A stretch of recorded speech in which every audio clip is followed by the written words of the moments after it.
Yo do'stlar, siz eng mashhur Real MMA kanaldasiz. Bu kanalda so'nggi MMA va boks yangiliklari birinchilardan bo'lib sizlarga uzatilinadi. Obuna bo'lib qo'yishni unutmang. Biz boshladik. O'rta vazn toifasidagi amaldagi UFC chempioni Hamza Chimayev o'zining ilk kamar himoya jangini o'tkazadi. Unga sobiq chempion amerikalik Sean Strickland raqiblik qiladi. Mazkur titul bellashuvi 9-may kuni AQShning Nyu-York shahrida tashkil etiladigan UFC 328 turnirining markaziy bahsi sifatida o'tkazilinadi.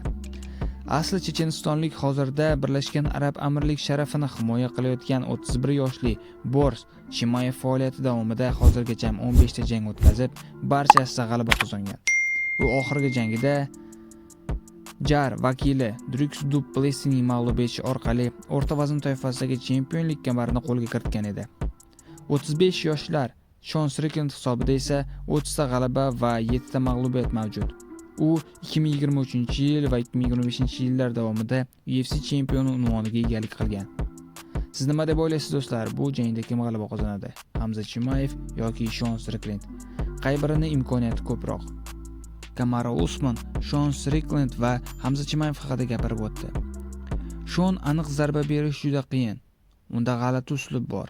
U juda bo'shashgan holda turadi va zarbalardan mohirlik bilan qochadi.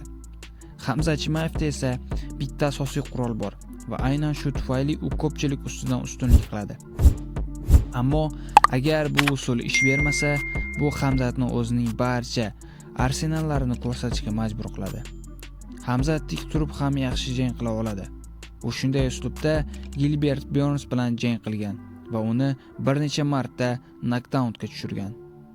Agar u mentalitetini biroz o'zgartirib, haqiqiy MMA jangchisi kabi jang qilsa, biz Chimayevning butun jangovar arsenallarini ko'rishimiz mumkin. Men Hamza Chimayevga ishonaman, deb aytib o'tdi Kamaru Usman. Siz o'z fikringizni kommentariyga yozib qoldiring. Bu jangda kim g'alaba qozonadi deb o'ylaysiz? Endi esa asosiy xabarga yetib keldik do'stlar.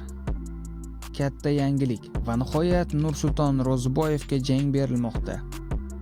Bu xabar hali rasman e'lon qilinmagan, lekin ishonchli insiderlar xabar berishicha 30-may kuni Xitoyda bo'lib o'tadigan UFC Macau turnirida jang qilishi mumkin. Xabarlarga qaraganda Nursulton Ro'ziboyev Shara Bullet bilan jang qilar ekan.